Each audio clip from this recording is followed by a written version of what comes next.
UAE-യിലെ Ras al ഖൈമയിൽ വെടിയേറ്റ് 3 സ്ത്രീകൾ കൊല്ലപ്പെട്ടു. വാഹനം കടന്നു പോകുന്നതുമായി ബന്ധപ്പെട്ട തർക്കമാണ് വെടിവെപ്പിൽ കലാശിച്ചത്. പ്രതിയെ പോലീസ് അറസ്റ്റ് ചെയ്തിട്ടുണ്ട്. അരുൺ പാറാട്ടാണ് വിവരങ്ങളുമായി ചേരുന്നത്. അരുൺ, എന്താണ് സംഭവിച്ചത് എന്നതിന്റെ വിവരങ്ങൾ ലഭ്യമായിട്ടുണ്ടോ? ആരൊക്കെയാണ് മരിച്ചത്? പ്രതി ആരാണ്? അത്തരം വിവരങ്ങൾ ഔദ്യോഗികമായി പുറത്തുവിട്ടിട്ടുണ്ടോ അരുൺ?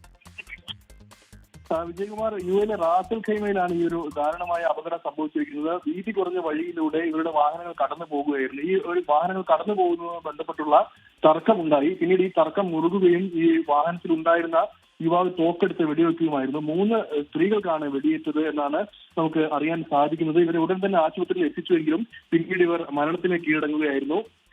അപകടം ലഭിച്ച 5 മിനിറ്റിനുള്ളിൽ തന്നെ പോലീസ് സ്ഥലത്തെത്തി അക്രമിയെ കീഴടക്കിയിട്ടുണ്ട്. ഇയാളുടെ പക്കൽ നിന്ന് വെടിവെപ്പിന് ഉപയോഗിച്ച തോക്കും പിടിച്ചെടുത്തിട്ടുണ്ട് എന്നാണ് അധികൃതർ വ്യക്തമാക്കുന്നത്. ഇയാൾ എന്തായാലും നിയമ നടപടികൾക്കായി ഇപ്പോൾ പ്രോസിക്യൂഷന് കൈമാറിയിട്ടുണ്ട്. വിജയകുമാർ, പ്രതിയെ പോലീസ് അറസ്റ്റ് ചെയ്തിട്ടുണ്ട്. അതിന്റെ ഔദ്യോഗിക വിവരങ്ങൾ വരാനിരിക്കുന്നതേ ഉള്ളൂ. റാസൽ ഖൈമയിലാണ് സംഭവം. വെടിയേറ്റ 3 സ്ത്രീകളും മരിച്ചു എന്നാണ് മനസ്സിലാക്കാൻ കഴിയുന്നത്. അരുൺ പാറാട്ടാണ് വിവരങ്ങൾ നൽകിയത്.